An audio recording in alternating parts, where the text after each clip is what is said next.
1절부터 마지막 절까지 교독하겠습니다. 오라, 우리가 여호와께로 돌아가자. 여호와께서 우리를 찢으셨으나 도로 낫게 하실 것이요 우리를 치셨으나 사매어 주실 것임이라. 여호와께서 우리를 살리시며 제3일에 우리를 이루시리니 우리가 세워나가리라. 그러므로 우리가 여호와를 알자. 힘써 여호와를 알자. 그의 나오심은 새벽빛같이 일정하니 비와 같이 땅을 적시는 늦은 비와 같이 우리에게 임하시리라 하리라.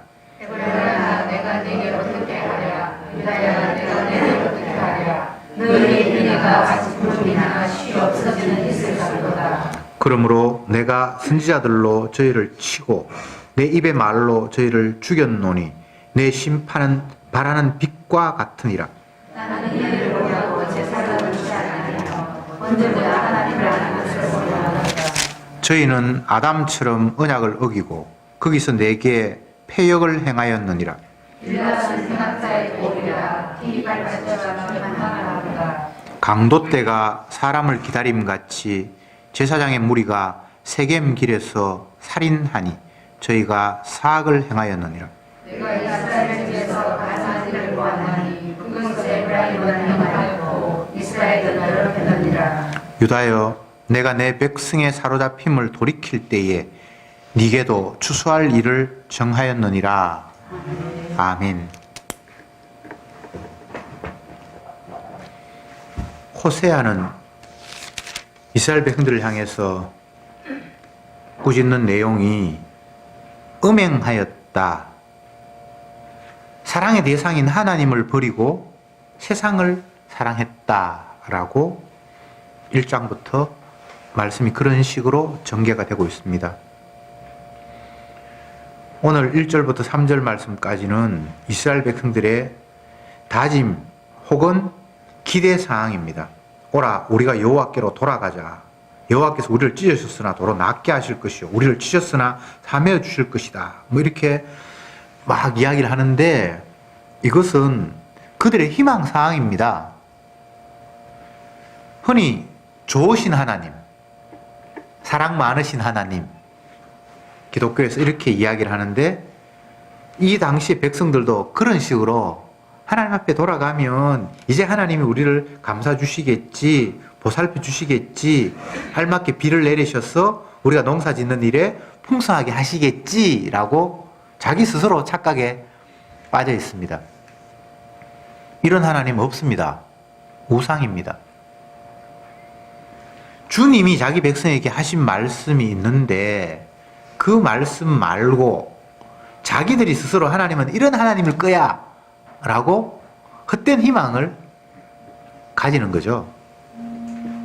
결코 우리를 위한 하나님, 인간을 위한 하나님은 없습니다.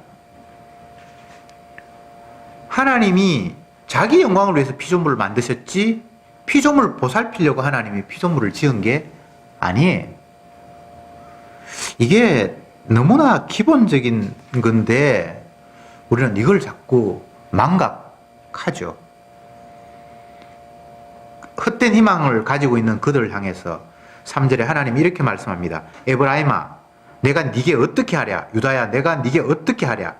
너희의 인애가 아침 구름이나 쉬 없어지는 이슬 같도다. 인애라는 것은 사랑인데 그 사랑이 그냥 잠깐 있다가 사라져버리는 것처럼 그렇잖아. 그게 제대로 된 사랑이니?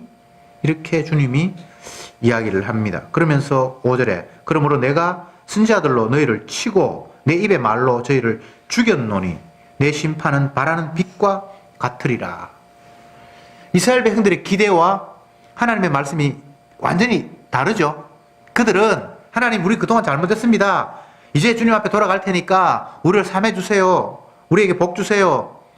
햇볕을 쬐게 주시고 또 적당한 비를 주셔서 우리에게 풍성하게 하실 줄 우리는 믿습니다. 막 이렇게 자기 희망사항을 막 이야기를 하는데 하나님은 반대로 내 심판이 너희들에게 임할 것이다. 선지자를 통해서 너희들을 내가 벌할 것이다. 이렇게 이야기를 합니다. 냉정하게 하나님을 봐야 돼요. 심판하시는 하나님, 책망하시는 하나님. 처음 사람 아담이 범죄했다는 이유 때문에 생명나무로부터 추방시키는 하나님. 그게 진짜 하나님이에요. 인간의 희망상, 하나님 우리 잘못했습니다. 이제 우리에게 복 주세요. 앞으로 내가 잘할게요. 그건 우리가 생각하는 희망사항의 하나님이지 진짜 하나님이 아니에요. 그래서 사랑의 하나님이라는 말보다, 물론 성경에 그런 표현도 없지 않습니다만, 그 사랑이 우리가 생각하는 그런 것 무조건 보살펴주고 감싸주고 그런 거 아니에요. 그러니까 차라리 혼내는 하나님, 벌하시는 하나님, 심판하시는 하나님이라고 말하는 게 더 정확해요. 그러나 우리는 사랑의 하나님이기를 원하는 거예요. 심판하고 채찍 때리고 잘못했다고 꾸중하는 그런 하나님 말고, 잘못했지만 내가 너를 보살펴 줄게 하면서 우리를 따뜻하게 품어주는 하나님을 머릿속으로 자꾸 그려내는 거예요. 그래서 그것은 다 우상일 수밖에 없습니다. 이스라엘 백성들이 하나님을 안 믿은 거 아니에요. 사울 왕이 하나님을 안 믿은 거 아니에요. 위기 때 제사 지내는 걸 보면 신앙인이잖아요. 그런데 하나님 뜻을 모르고 지가 왕이 되어서 지 뜻 이루려고 하고 자기 뜻 이루려고 하다 보니까 하나님 뜻 가운데 순종하는 사람을 가차없이 죽이는 자리에까지 나가는 겁니다. 하나님을 안 믿어서가 문제가 아니라, 하나님 안 믿는 것도 문제지만 하나님 믿는 것도 문제예요. 그럼 어떡하는데? 우리로서는 방법이 없어요. 하나님을 알자, 힘써 여호와께로 돌아가자 백날 얘기해도 이 하나님은 자기들이 지어낸 상상의 하나님일 뿐이지 진짜 천지 만물을 지으시고 이스라엘 백성들을 움직이시는 그 하나님이 아닌 거예요. 예수님 당시에도 마찬가지죠. 신약 시대에 유대인들이 하나님을 안 믿었습니까? 아니잖아요. 성전을 너무 귀중하게 생각하고 그 당시에 제사장, 대제사장, 말씀을 사모하는 서기관, 바리새인 이런 사람들이 지도자였고, 그들은 종교적인 형태를 계속해서 열심을 유지하는 그런 상황이었잖아요. 그런데 그것이 가짜라는 사실을 최종적으로 드러내신 분이 하나님이에요. 어떻게 드러냅니까? 자기 자신이 이 땅에 왔는데 하나님 섬기는 그들이 잡아 죽여버렸어요. 이게 어떻게 하나님이 이런 하나님이 있어? 라면서 죽여버린 거예요. 그걸 통해서 이 땅에 하나님을 믿는 사람은 아무도 없더라. 이방인들은 뭐 말할 것도 없고, 이스라엘 사람들이 하나님 하면서 열심히 섬겼고, 제사장, 서기관, 바리새인 이거 다 신앙적인 그런 관점에서 일하는 사람들이잖아요. 그들이 백성들의 지도자였고 존경받는 사람이었잖아요. 그들이 먼저 하나님을 죽여야 될, 하나님을 모독하는 완악한 죄인이라고 규정하고 백성들이 그게 동조하고 죽여버렸잖아요. 그 일을 통해서 하나님이 보여주신 건 뭡니까? 이 땅에 내 믿는 사람 아무도 없다 라는 걸 최종적으로 보여주신 사건, 그게 십자가 사건입니다. 6절에 이런 말씀이 있습니다. 나는 인애를 원하고 제사를 원치 아니하며 번제보다 하나님을 아는 것을 원하노라. 주님이 자기 희망을 이야기를 해요. 1절부터 3절까지는 이스라엘이 자기가 원하는 희망사항을 이야기했어요. 우리가 하나님께로 돌아갑시다. 그러면 하나님 우리를 싸매 주실 것이고 어려움 가운데서 풍족하게 지켜주실 것이고 이런 빛 어린 빛을 주셔서 잘하게 해주실 것입니다. 자기가 지어낸 하나님이에요. 근데 하나님은 나는 인자를 원하고 제사를 원치 아니하며 번제보다는 나를 아는 걸 원한다. 인간의 바람, 하나님의 바람 한번 비교해 보자고요. 인간들은 하나님 섬긴다, 주님을 사랑한다, 주님을 알겠다라는 이런 마음보다는 나에게 뭔가를 주시는 분으로만 희망하고 기대하고 바라고 있어요. 서로 바라는 거예요. 하나님은 백성들에게 나 좀 사랑해 라고 이야기하고, 반대로 백성들은 하나님 향해 나 좀 사랑해 주세요 라고 이야기를 하고. 물론 주님께서 자기 백성을 사랑하지 않은 건 아니에요. 열심히 사랑을 베푸는데, 시편 우리 교독할 때에 6절에 그런 말씀이 있었죠? 강을 갈라서 건너게 하신 하나님을 찬송하자. 이스라엘 백성들은 그런 경험을 했잖아요. 이스라엘 백성들뿐만 아니라 오늘날 성도들도 주님의 수많은 은총과 사랑 가운데 지금도 한 걸음 한 걸음 우리가 황금길을 걷고 있어요. 햇볕과 공기가 이게 그냥 무상으로 주어지는 거잖아요. 옛날 어리석은 시대에 김선달이 나타나서 강물을 자기가 주인이라고 그걸 돈 받고 팔았다는데, 사실인지 거짓말인지 모르겠습니다만, 하나님이 만약 이 땅에 우리에게 제공하는 것 하나하나를 돈을 붙여서 값을 매겨서 우리에게 요구한다면 이 땅에 아무리 돈 많은 부자라도 값을 치를 수가 없을 거예요. 소위 말하는 선진국, 서구 유럽에는 전기값도 비싸고 물값도 굉장히 비싸다고 해요.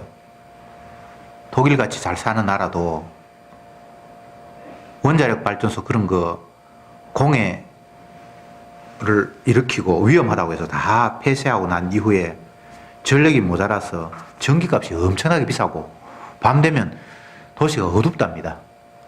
그냥 그렇게 불편하게 살아간대요. 보통 집에 들어가면 환하게 밝게 글자도 읽을 수 있을 만큼 그렇게 밝은 게 아니고 그냥 어두컴컴하게 그렇게 살아간대요. 물론 뭐 그 나라 말고 다른 나라도 있습니다만, 어쨌든 뭔가가 귀해.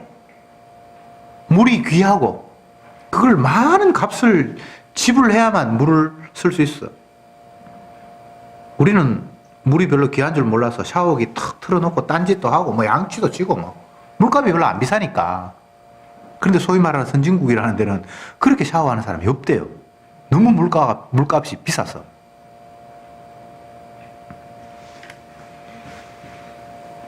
주님이 우리에게 햇볕도 주시고 공기도 주시고 그뿐만 아니라 엄청나게 많은 것 하나하나 따져서 안 주신 게 없는 거예요.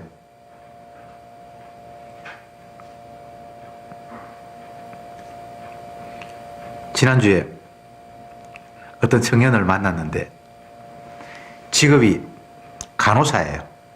이제 취직한 지 몇 달이 안 됐는데 자기 이야기 하는데, 목사님, 죽어가는 사람 병원에 실려오면 자기가 인공호흡 시키는 게 하루에 일과인데 오늘도 한 명 갔습니다. 그 이야기 듣고 제가 어떤 생각을 했는지 여러분 이해하시겠습니까? 여러분은 인공호흡 안 하잖아요. 하나님이 여러분에게 인공호흡 시키고 있어요. 주님이 우리가 알지 못하는 사이에 계속해서 우리의 심장에 펌프질을 하고 있어요.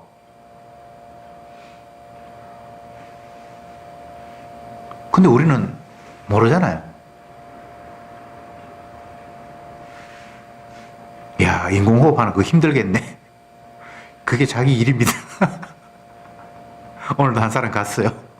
뭐 인공호흡 한다고 다 사람이 사는 거 아니잖아요. 응급환자가 오는데. 그러면서 저한테 하는 이야기가, 나는 인공호흡 할 줄 모르는데, 그거 배워놓으면 유익합니다. 그런 이야기를 했는데, 저는 그 이야기 들으면서, 하나님이 지금도 부지런히 나에게 인공호흡을 시켜서 내가 아직도 살고 있구나. 따지고 보면 은혜 아닌 게 아무것도 없는 거예요. 만약 위급해서 병원에 실려가서 간호사나 그런 사람들이 인공호흡을 해서 살았다고 이제 다시 정상적인 호흡을 한다고 가정해 봅시다. 그럼 그거 공짜가 되나요? 응급실에 가면 기본적으로 56,000원이에요. 요즘 몰랐는데 모르겠다. 제가 하도 많이 가서 아는데, 가면 기본적으로 돈이 되고 그 이후에 어떻게 자꾸 붙어서 돈이 나오잖아요. 근데 하나님이 여러분 호흡시킨다고 돈 내놔라고 말씀하신 적 있습니까? 이런 생각이 성경을 읽으면 들 수밖에 없는 거예요. 그런데 주님이 보실 때에 그건 네가 가지면 안 돼. 위험한 거야. 라는 걸 자꾸 우리는 달라고 때를 쓰고 있는 거예요. 주님이 필요하신 것 안 주실 분이 아닌데 주님 왜 나는 안 줍니까? 저 사람은 주는데 라고 계속해서 때를 쓰고 있는 거예요. 너희가 구하지 않아도 내가 필요를 다 알고 있다. 주님께서 그렇게 말씀하셨잖아요. 구하지 않아도 내가 네 필요한 거 다 알고 있다고. 그런데 우리는 매일 주님 앞에 무엇을 먹을까, 무엇을 마실까, 무엇을 입을까 그거를 자꾸 요구하고 있는 거예요. 구하지 않아도 이미 하나님 다 알고 계시는데.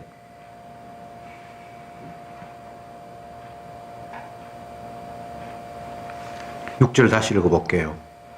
나는 인애를 원하고 제사를 원치 아니하며 번제보다는 하나님 아는 것을 원하노라. 번제와 제사는 인간이 원하는 거예요. 그렇게 뭔가를 하면 반대급부로 무엇이 올 것이다라는 그런 기대를 이제 갖는 거잖아요.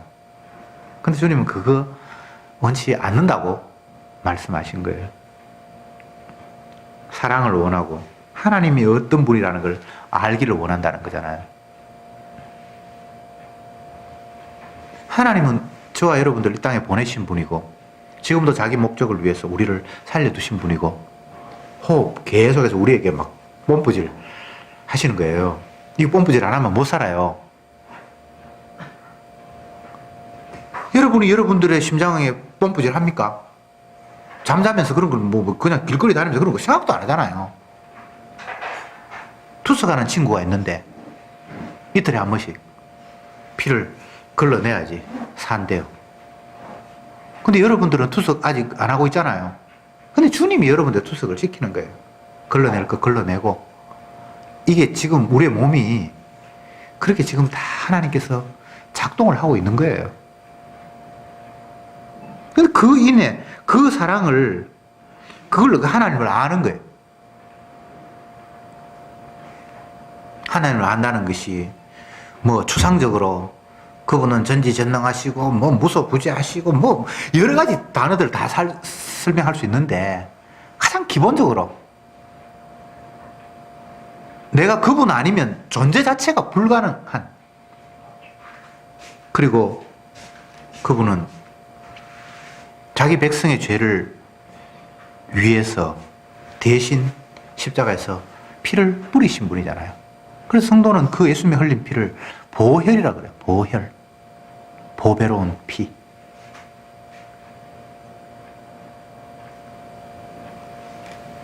주님이 십자가 지신 것은 팩트잖아요. 그분이 이 땅에 오셔서 사람들에게 죽임당하고 사형당한 것은 실제적인 사실이잖아요. 근데 그 실제적인 사실이 어떤 의미가 있는가는 이건 이제 또 다른 영역이에요. 믿음의 영역이에요. 그분이 왜 죽었죠? 하나님인데 안 죽어도 되는데 왜 죽었죠? 자기 백성의 죄를 대신해서. 이게 성도들에게 가장 바탕에 깔려있는 기본이잖아요. 그런데 이 기본이 없어. 그러니까 자꾸 다른 걸 생각하는 거예요.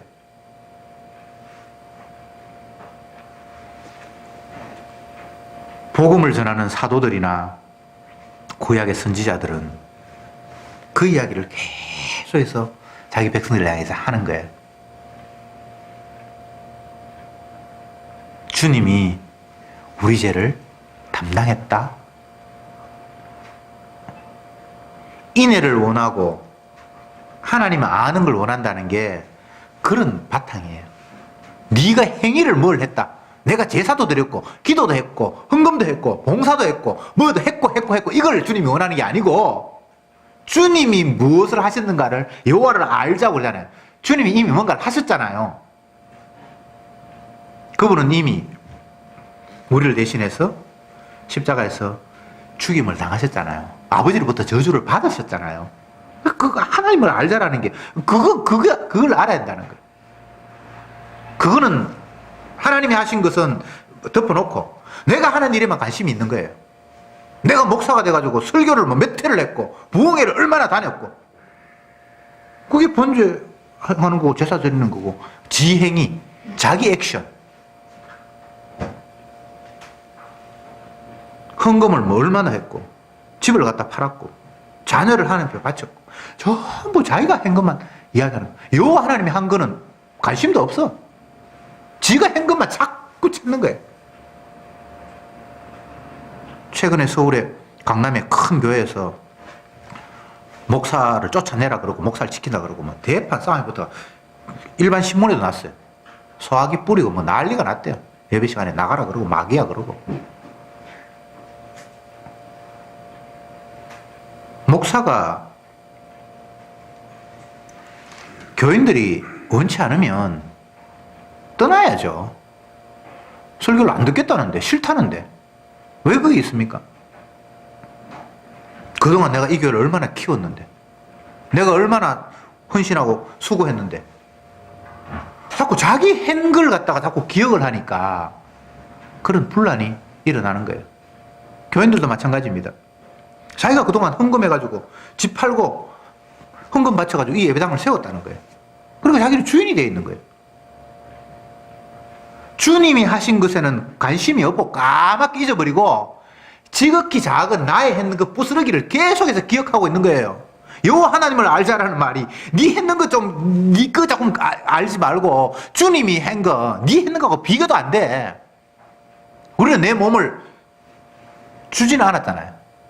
근데 뭐 내 몸하고 주님의 거룩한 몸하고는 또 값이 다르니까 그걸 비교 자체 할 수 없지만 내가 설사 내 몸을 드렸다 하더라도 이건 내세울 게 없는 것이 죄인의 몸을 바쳐봐야 그건 별 의미가 없어요.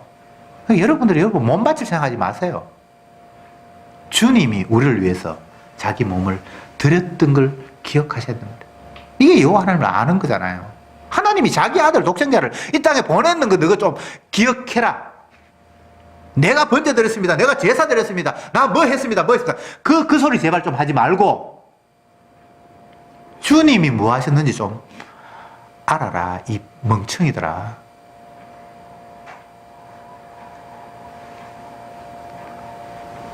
7절에는 이렇게 되어 있습니다. 저희는 아담처럼 언약을 어기고 거기서 내게 패역을 행하였느니라. 이게 모든 인간들의 실상입니다. 아담처럼 언약을 어겼잖아요. 선악과를 따먹지 마라 그랬는데 따먹었잖아요. 하나님이 하지 말라는 걸 했잖아요. 그러니까 이건 하나님 앞에 패역한 일이에요. 번제, 제사, 그게 패역한 일이에요. 하나님이 하라 그랬잖아요. 주님이 하라고 하신 것은 누군가가 대신 죽어야 돼. 장차 하나님 보내실 정결한 생명이 너희를 위해서 죽어야 되라는 걸 그들에게 기억시키기 위해서 번제와 제사를 드리라고 했지, 그들이 드리는 행위를 통해서 하나님이 기뻐하신다는 이야기가 아니에요. 근데 그들은 번제와 제사를 드리면서 어떤 생각을 했어요? 하나님이 시킨 거 우리 했잖아요. 이렇게 나오는 거예요. 그게 바로 언약을 아담처럼 어기는 패역한 일이에요. 이 땅에 패역하지 않은 사람은 단 한 사람도 없습니다. 다 아담의 후손이고 아담의 언약을 어기듯 다 하나님이 말씀하신 걸 어기는 인생들이에요. 언약을 어겼다. 그럼 반대로 언약을 지켰으면 좋았을 텐데 이런 생각을 하겠죠. 흔히 하는 이야기가 아담이 선악과 안 따먹었으면 이라는 이야기를 우리는 내뱉겠죠. 그건 있을 수 없는 일이에요. 그런 상상하지 마세요. 그냥 우리는 하나님의 뜻을 어기는 사람이에요. 어기지 말았으면 이라는 상상을 할 필요 없어요. 선악과 안 따먹었으면 목사님 어떻게 됐겠습니까? 그런 말 할 필요 없어요. 그냥 그는 따먹는 존재로 지원받았어요. 그리고 언약을 지키는 분이 따로 있어요. 우리는 언약을 어기는 자. 그런데 그 언약을 이루는 분이 하나님의 아들이에요. 성경이 그렇게 약속을 했어요. 그래서 우리가 선악과를 따먹지 않았으면이라는 그런 가정을 할 필요가 없어요. 우리는 선악과를 따먹고 추방되어야 했고 하나님의 언약을 어겨서 패역한 자가 되어야만 했습니다. 은혜를 안다는 것은 내가 언약을 어기는 패역한 자라는 사실을 깨닫는 거예요. 그게 은혜예요. 그리고 그와 세팅으로 묶여서 이게 패키지입니다. 내가 완악한 죄인이란만 아는 게 아니고 내가 하나님의 언약을 어긴 패역한 자라는 것과 함께 언약을 지키신 분이 나를 위해서 대신 십자가에 피 흘렸다는 것이 패키지로 묶여서 이게 복음이에요. 이게 은혜예요. 이게 깨달아지는 게 은혜예요. 마귀는 은혜를 다른 것으로 우리에게 대체시켜 놨어요. 소유가 많아지고 지위가 높아지고 내 삶의 환경이 더욱더 쾌적한 것을 은혜라고 진리를 살짝 바꾸어 놓았어요. 내가 언약을 어긴 죄인이고 패역한 자라는 사실을 깨닫고 나는 어겼지만 하나님의 아들이 온전히 성취하셔서 그분의 성취하심이 나에게 뒤덮여 씌워서 나를 어렵다고 칭하시는 그 은혜, 그 복음을 자꾸 가리고 있어요.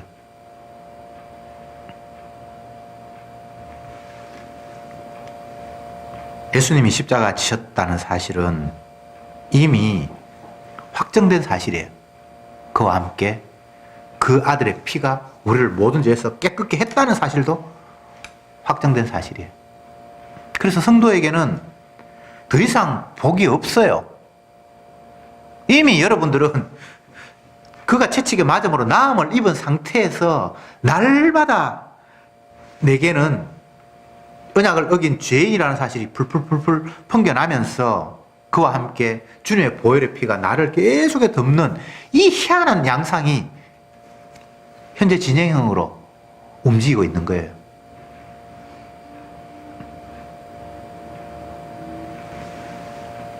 가짜 복음은 성도들을 향해서 이제 똑바로 사십시오. 주님이 우리를 위해서 이렇게 희생을 했는데 이제 우리도 주님을 위해서 희생해야 되지 않겠습니까? 이게 가짜 복음이에요.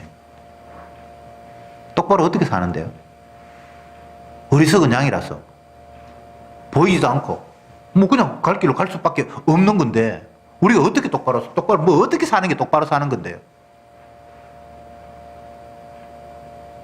그런 말도 안 되는 소리를 복음이라고 전하고 있으니까 기가 찰 노릇이에요. 어느 선지자가 어느 사도가 바르게 하면 된다라고 말한 적이 있습니까? 바르게 하라는 말이 성경에 나오는데 그것은 우리가 죄인이라 하지 너희들은 이것과 정반대로 산다는 걸 지적하기 위해서 그런 표현이 있지. 우리가 바르게 살 수 있어서 채근하거나 독촉하는 이야기가 아니에요.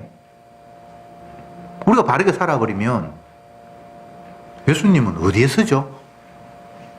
내가 의롭게 되면 죄 용서하시는 예수님은 뭐 하시는 분이죠? 그래서 바르게 살아라는 말, 제대로 하라는 말은 십자가를 모독하는 이야기예요. 예수님을 불필요한 존재로 밀어내는 이야기예요. 바르게 살아서 어떡할 건데? 나는 바르게 살아서 복 받았다. 대신하는 분이 그러면 필요 없는 거예요. 이 땅에 어떤 인간도 언약을 지키는 사람이 없어요. 인간은 언약을 어기는 존재, 하나님의 아들은 언약을 이루는 존재. 그렇게 세팅이 돼서 택한 백성에게는 이루신 그분의 은혜가 뒤집혀지는 그게 주님께서 이야기하신 복음이에요. 죄를 지으라는 말이 웃기지만 그냥 우리는 죄밖에 안 나와요. 생각하는 것이 어릴 때부터 악함이라. 태어나자마자 우리는 내가 하나님이 돼 있어요. 내가 배가 고파 죽겠어. 엄마 나 잠와. 계속해서 물고 짤고 하는 게 그게 자기 중심이 돼 있는 죄악된 모습이에요. 아이고 귀엽다 귀엽다. 물론 뭐 귀여울지 모르겠지만 어쨌든 죄인이에요. 자기밖에 모르는 그게 뭐 그렇게 귀여운지 모르겠는데 어쨌든 죄를 풍겨낼 수밖에 없는 존재라는 사실을 태어나는 순간부터 풍겨내는 거예요.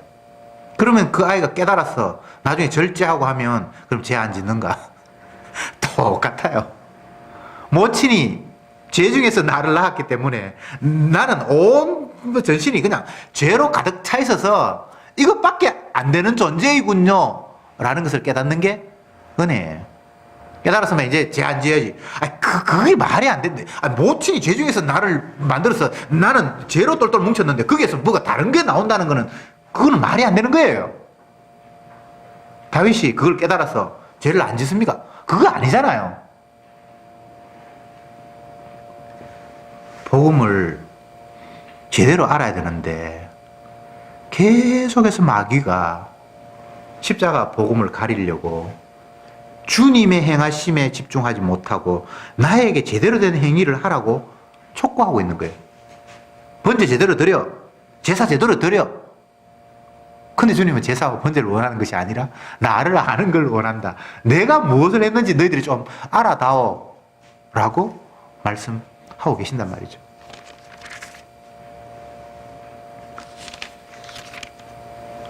(8절) 말씀을 제가 볼게요. 길르앗은 행악자의 고리라 피발자취가 편만하도다.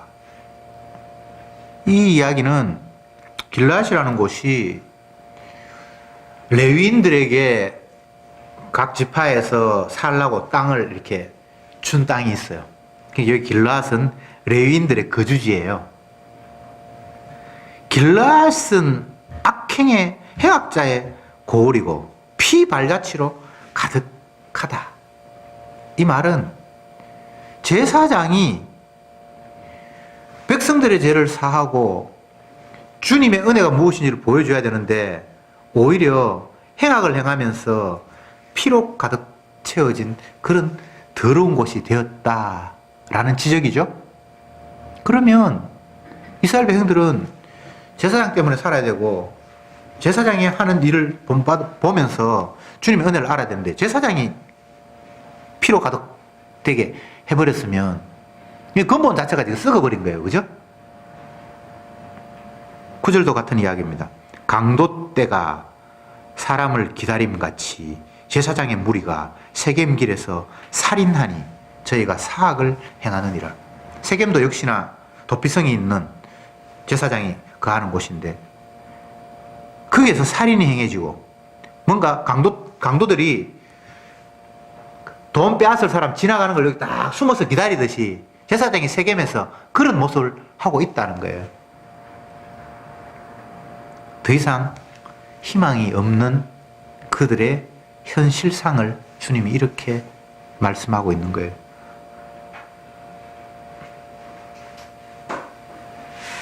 인간이 도저히 가능성이 없어. 너희들은 안 돼. 뭐 여호와께로 돌아가자. 우리가 돌아가면 주님이 싸매실 것이고 자기들끼리 희망사항을 잔뜩 이야기했는데 주님이 너희들 꼬라지를 보니까 이거 뭐 제사장부터 다 썩어 빠져서 제사를 드리고 번제를 드리는 행위조차도 그건 더러운 짓이야. 그래서 하나님은 그걸 원치를 않아. 주님이 하신 거 좀 바라봐. 내가 도대체 뭘 했는지. 너희들이 하는데 관심 갖지 말고 내가 했는데 관심을 가져. 너희들이 하는 일, 제사장이 제사 드리고 그거 다 행악이야. 마치 거리에 숨어서 내가 누구 돈을 탈취할까라고 강도가 숨어 있는 것처럼 제사장은 세겜에서 아니면 또 길르앗에서 그 짓을 하고 있어. 그게 너희들의 꼬라지고 현실이야. 이게 특정한 한 나라 어느 시점에 어떤 사람들의 이야기가 아니라 인류의 보편적인 모습이 이 모습이라는 거예요. 20절에 이렇게 되어 있습니다. 내가 이스라엘 집에서 가정한 일을 보았나니 거기서 에브라임은 행음하였고 이스라엘은 더럽혔느니라. 주님이 바라보니까 행악한 자, 음행하는 자, 더러운 모습밖에 안 보인다는 거예요. 그러면 어떻게 해야 되는데요? 심판받아야 되죠. 저와 여러분들은 심판의 대상입니다. 구원의 대상이 아니에요. 범죄한 자, 심판받잖아요. 하나님 말씀을 어긴 자, 저주잖아요. 그러니까 우리는 하나님 말씀에 비추어서 저주가 합당한 거예요. 구원해 주세요라는 말이 우리에게는 해당 사항이 없는 거예요. 주님은 모든 인류를 이런 테두리 안에 다 가두어 놓았어요. 죄의 싹은 사망이라.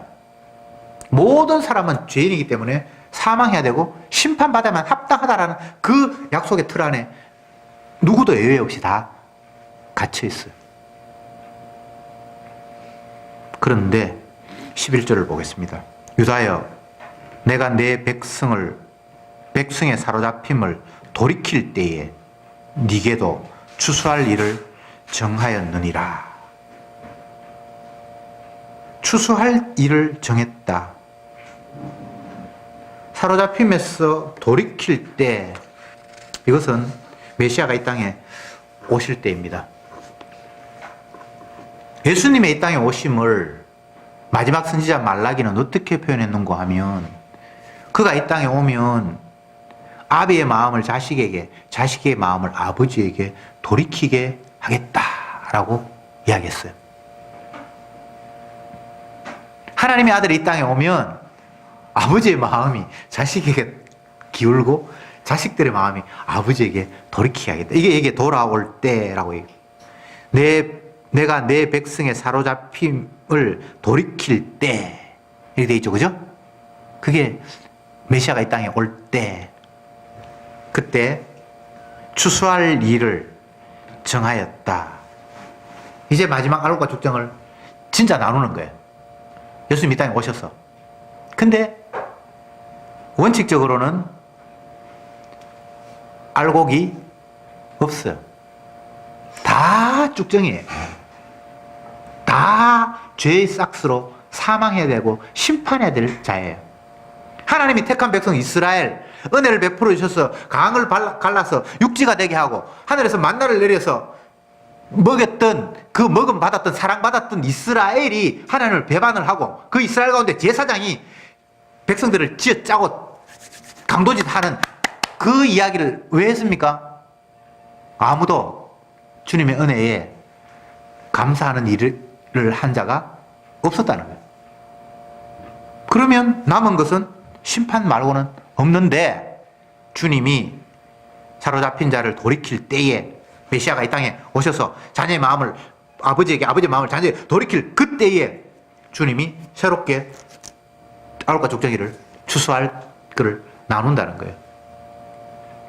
그런데 참 희한한 것은 원래는 추수할 게 없잖아요. 이스라엘 백성 멸망했고 그 가운데 세상이 더 악하니까 이렇게 딱 해버렸을 때는 아무도 추수의 대상 알곡이 없는 거예요. 그런데 주님이, 아버지께서 내게, 주님께 맡긴 생명이 있어. 얘들은 멸망시키면 안 돼. 내 백성이야. 건져야 돼. 라는 사람이 있다는 거예요. 그를 위해서 주님이 대신 십자가에서 저주받으시고 자기의 피를 그 생명들에게 뒤집어 씌워서 의롭다. 이들은 내 백성이다. 라는 사람이 있다는 거예요. 그러니까 이 성경을 보면 내가 뭘 했습니다라는 말을 할 이유가 없어요. 주님이 뭐 하셨습니까? 아버지의 뜻을 따라 이 땅에 오셔서 당신의 백성을 위해서 대신 피 흘리셨군요. 근데 그게 그냥 답이 딱 떨어지는 거예요. 세상 사람들이 살아가는 모습은 한 가지밖에 없습니다. 자기의 존재감을 드러내는 거예요. 나 살아있어. 나 좀 알아줘. 요즘 각광받는 직업, 돈 많이 버는 직업 중에 특이한 게 있는데 유튜브나 이런 걸 통해서 조회수가 많은 걸 만드는 크리에이터라고 그러는데 유튜브라고 그러기도 하고 예. 그 존재감을 드러내는 거예요. 내가 만든 영상 너 봐. 재밌지. 그래서 많이 들어오면 그 사람이 부자 되는 거예요. 얼마 되면 광고료 얼마 붙고 뭐 몇 사람이 조회수가 되면 그게 다 돈인 거예요. 근데 그걸 보면 다 자기 존재감 과시예요. 나 이런 사람이야. 나 이런 일 했어. 내가 이거 만들었는 거 재밌지 않니? 왜 피조물이 돋보여야 되죠? 지가 하나님인 줄 착각하고 있는 거예요. 선악과를 다 먹어서 자기가 인정받아야 되는 거예요.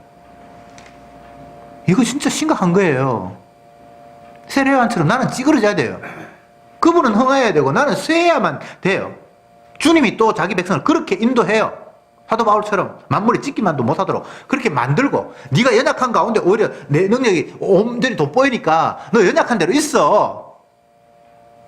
그게 주님의 뜻인데 우리는 자꾸 높은 사람 옆에 있으면 나도 좀 높아지는 거잖아요. 세상에는 대통령 되면 비서실장쯤 되면 상당하잖아요. 그거는 마귀의 논리고 하나님의 세계에서는 온전히 어린 양만 돋보이는 거예요. 천국을 미리 가본 사람이 기록해놨잖아요. 사도 바울이 삼층천에 가고 요한이 하늘나라에 불려 올림을 받아서 기록을 해놨잖아요. 그 천국의 모습의 특징이 뭡니까? 뭐 유리바다가 있고 뭐 그게 중요한 게 아니고 어린 양만 찬양을 받는 곳이에요. 그곳에는 다른 건 다 그 앞에 머리 숙여서 거룩하다 오직 예수님만 찬양받는 곳이 천국이에요. 그걸 이미 이야기했는데 우리는 천국 가면 좋은 환경, 이제 지하방세 이제 그 고생 안 하고 월급 뭐 그 걱정 안 하고 마음껏 먹을 거라 자꾸 내 생각을 하고 있는 거예요. 천국이 그런 곳이 아니에요. 예수님만 찬양받는 곳. 나머지 모든 피조물 다 주님을 찬양하는 곳이 천국이라고 천국을 가본 사람들이 그렇게 기록하고 있어요.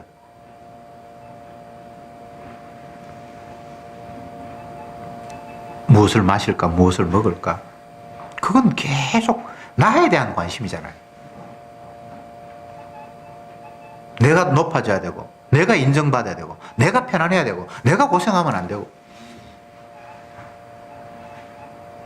원래 나라는 존재는 부각되는 존재가 아니고 참이 따로 있음을 보여주기 위한 사이비, 거짓이 나는 참이 아닙니다라는 관점에서 우리는 존재 이유가 있어요. 내가 참이 되면 안 돼요. 참이 두 개가 돼도 안 돼요.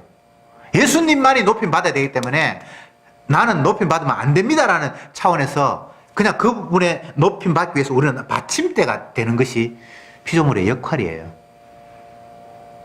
그런데 우리는 자꾸 그곳을 벗어나서 내가 주인공이 되고 싶어 하잖아요.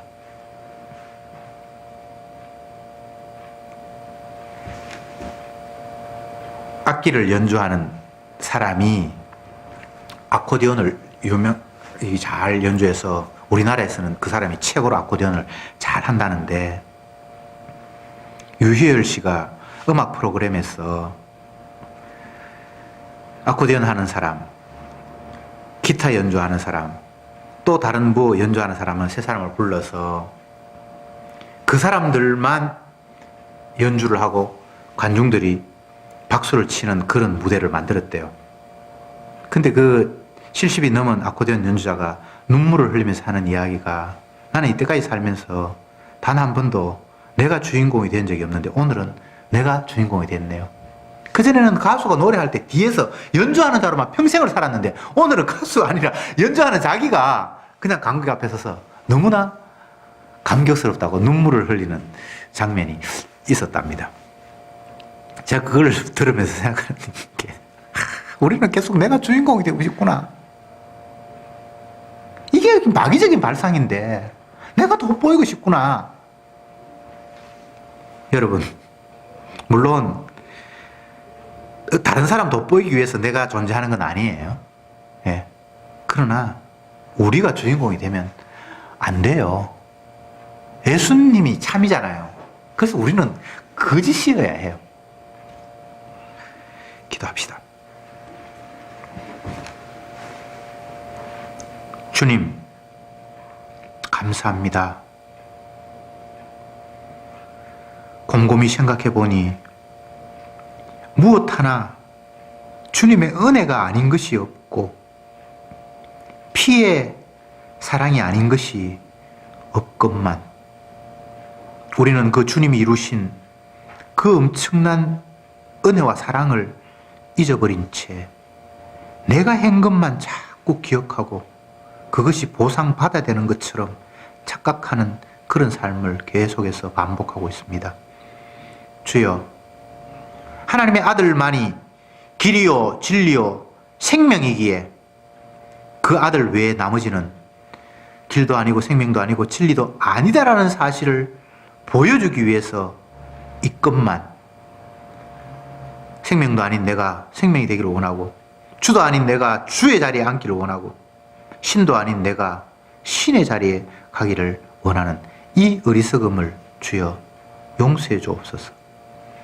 온전히 어린 양의 보좌만 찬양되는 그 천국의 모습이 이 땅에서부터 활짝 만개되는 은혜가 저들에게 있게 해 주옵소서. 예수님의 이름으로 기도드립니다. 아멘.